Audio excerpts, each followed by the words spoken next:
Hello friends, beetroot ഉപയോഗിച്ച് ഒരു വ്യത്യസ്തമായ സേമിയ പായസം തയ്യാറാക്കുന്നത് എങ്ങനെയാണെന്ന് നോക്കാം.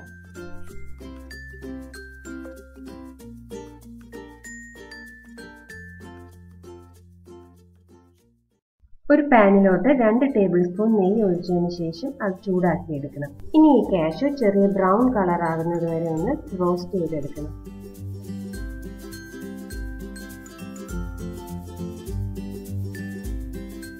ചെറിയ ബ്രൗൺ നിറമായിട്ടുണ്ട്. ഇനി ഇതിലോട്ട് കിസ്മിസ് ചേർത്ത് കൊടുക്കാം. കിസ്മിസിനും കാഷ്യൂവിനും പ്രത്യേകിച്ച് അളവൊന്നുമില്ല, നമ്മുടെ ഇഷ്ടത്തിനനുസരിച്ച് എടുക്കാം. കിസ്മിസ് എല്ലാം നന്നായി വീർത്ത് വന്നിട്ടുണ്ട്. ഇനി നമുക്കിതൊരു പ്ലേറ്റിലോട്ട് മാറ്റി വെക്കാം.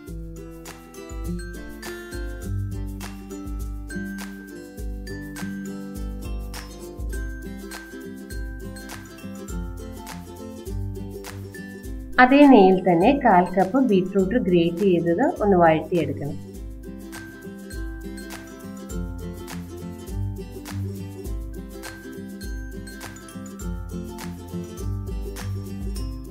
ബീട്രൂട്ടിന്റെ പച്ചമണമെല്ലാം മാറി നന്നായി വഴന്നു വന്നിട്ടുണ്ട്. ഇനി ഇതൊരു പാത്രത്തിലോട്ട് മാറ്റി വെച്ച് തണുക്കാൻ വെക്കുക.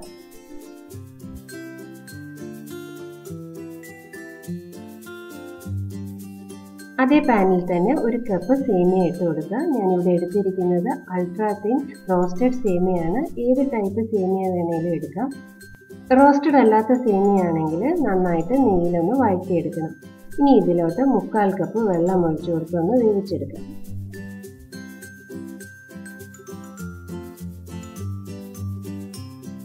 സേമിയ വേവുന്ന സമയം കൊണ്ട് ബീട്രൂട്ടിന്റെ പേസ്റ്റ് തയ്യാറാക്കിയെടുക്കാം.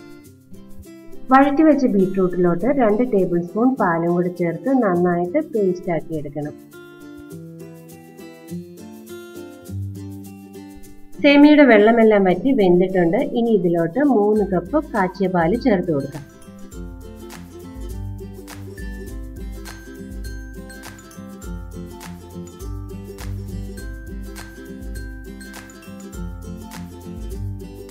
ഇനി നന്നായിട്ടൊന്ന് ഇളക്കിയെടുക്കാം.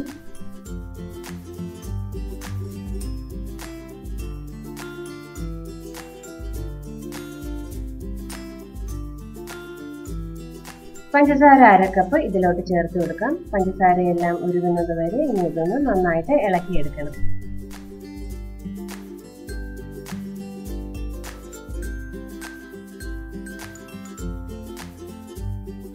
നേരത്തെ തയ്യാറാക്കി വെച്ചിരിക്കുന്ന ബീട്രൂട്ടിന്റെ പേസ്റ്റ് ഇതിലോട്ട് ഇട്ട് കൊടുക്കാം.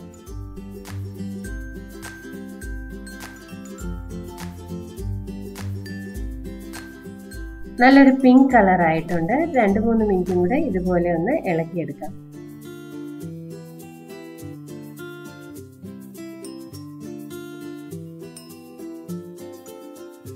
അര ടീസ്പൂൺ ഏലക്കാപ്പൊടിയും കൂടെ ചേർത്ത് കൊടുക്കുക.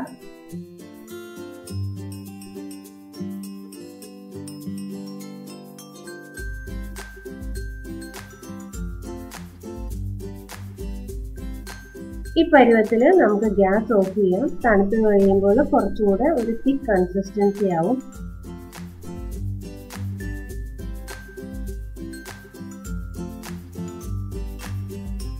റോസ്റ്റ് ചെയ്തിരിക്കുന്ന കാഷ്യൂവും കിസ്മിസും കൂടെ ചേർത്ത് കൊടുക്കാം.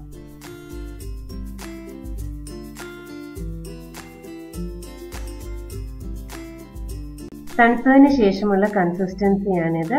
സേമിയെല്ലാം കുറച്ചുകൂടെ തെളിഞ്ഞു കാണാം. വളരെ എളുപ്പത്തിൽ ഉണ്ടാക്കാവുന്ന ഈ സേമിയ പായസം ട്രൈ ചെയ്ത് നോക്കിയിട്ട് നിങ്ങളുടെ ഫീഡ്ബാക്ക് അറിയിക്കൂ.